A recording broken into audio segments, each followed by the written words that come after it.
अगर कोई कांग्रेस का नेता कहता है कि ओवैसी गलत कह रहा है तो बताओ जयपुर में कौन से चौराहे पर तुम मुझसे बहस करना चाह रहे, मैं आने को तैयार हूं।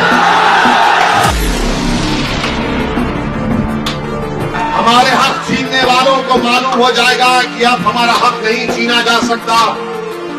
हमारी नस्लों को बर्बाद करके रखिए और आकर कहते हैं कि सेकुलरिज्म को जिंदा रखो।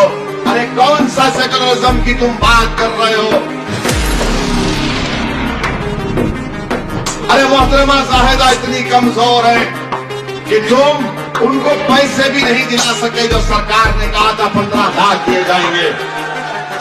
इतनी हिम्मत नहीं है कि अशोक गहलोत के सामने जाकर कह सके कि कम से कम जो ऐलान किया गया था वो तो दे दो।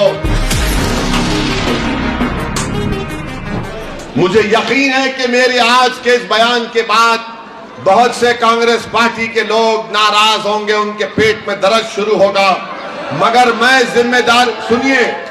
जिम्मेदारी के साथ कह रहा हूं, अगर कोई कांग्रेस का नेता कहता है कि ओवैसी गलत कह रहा है तो बताओ जयपुर में कौन से चौराहे पर तुम मुझसे बहस करना चाह रहे, मैं आने को तैयार हूं।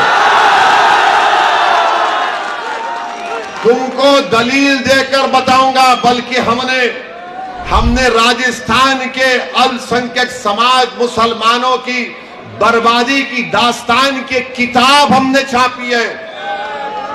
उस किताब को मैंने नहीं लिखा, उस किताब को माहिरीन ने लिखा है।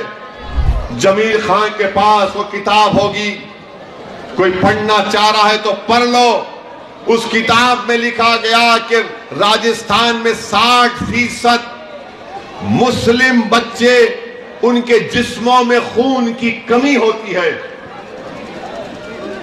जब बच्चे पैदा होते हैं मां के पेट से 20-25% बच्चे में वजन नहीं होता जो उस उम्र में वजन रहना चाहिए। इसका जिम्मेदार कौन है बताओ? हमारे बच्चे स्कूल से बाहर हैं, इसका जिम्मेदार कौन है बताओ?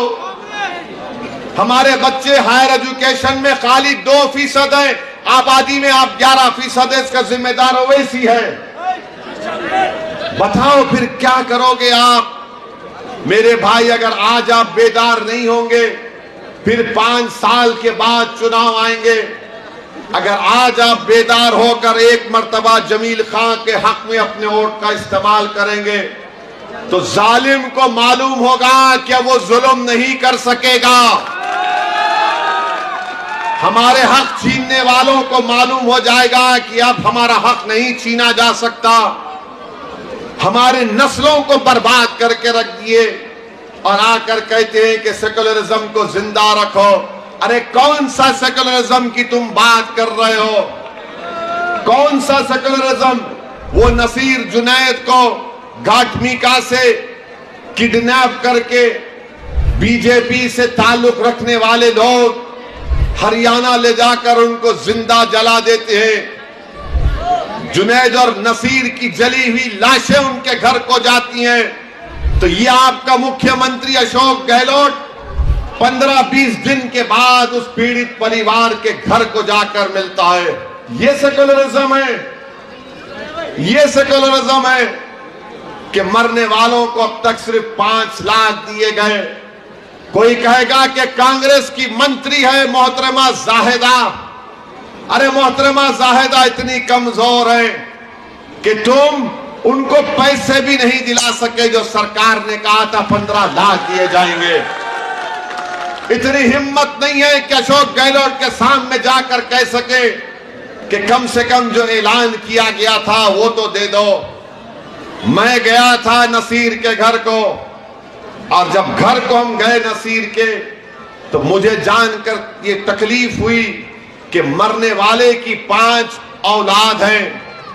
उसका एक बड़ा भाई है जो नीम पागल है, उसकी 6 औलाद की जिम्मेदारी भी नसीर पर थी। एक परिवार का एक आदमी मर गया तो 11 बच्चे यतीम हो गए।